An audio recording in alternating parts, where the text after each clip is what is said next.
It's almost October, and that means that it's time for the monthly PFB video all about games that will be covered on this channel, and you're in luck because this is that video. So here's my shocking list of all the games coming out in October 2021. As always, it's in order of release date, not hype meter. Starting off at number 1 is Back 4 Blood. I know. We're waiting all the way until October 12th for the first game on this list. But after playing the beta back in August, this Left 4 Dead successor has left me wanting more. There's just something that feels right about teaming up with 3 of your friends and taking on hordes and hordes of zombies in the month of October.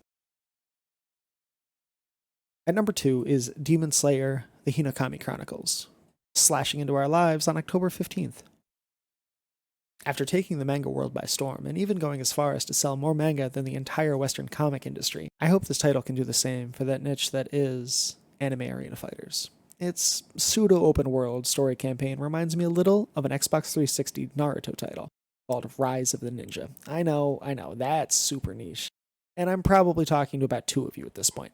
But it followed the story of the anime in a linear, open world for each mission kind of title.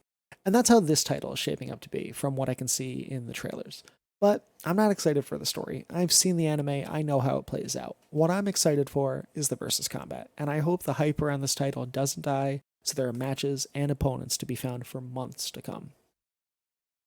Number 3 brings us to Solar Ash, releasing on October 26th, from the same developers who brought us Hyper Light Drifter.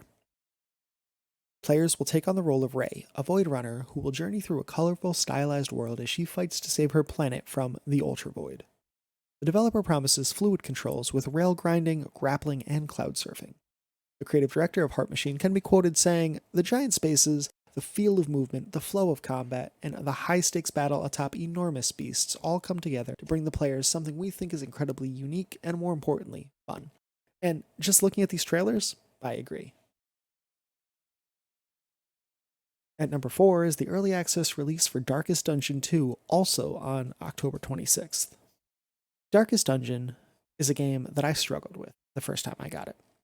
It was the first roguelike that I had ever played after a friend told me about it.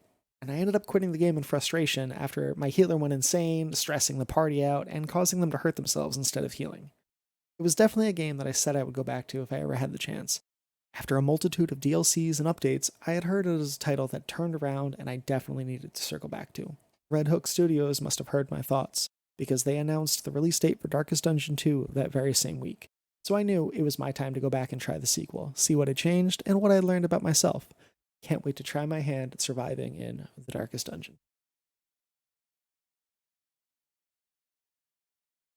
Finally, at number 5, we have Age of Empires 4. I've spent countless hours in high school playing the Age of games, Age of Empires, Age of Mythology, and that feeling of having an RTS to play against my friends and against strangers on the internet is a feeling that I didn't know that I missed until I saw the first trailer for Age of Empires 4 drop. Now, I find myself counting down the days, trying to remember old strategies I used and wondering if I can apply them in this new title. I hope that they're not trying to add anything over the top or reinvent the wheel, and it looks like they aren't. They're just picking up where they left off when Age of Empires 3 came out roughly 15 years ago. That's all the games that I'm looking forward to and will be playing in October 2021. But before you go, I want to fire off some honorable mentions. These games did not make my main list, but I'm still excited for them. October 5th will give us Nickelodeon All-Star Brawl. I know, this game, graphically, it looks ungood. But the mechanics they're showing off, it has me interested in trying it out. Can you believe that this title is including rollback netcode? We don't even get that in some mainline fighters. If you're a fan of Smash Legs, I would not skip this title.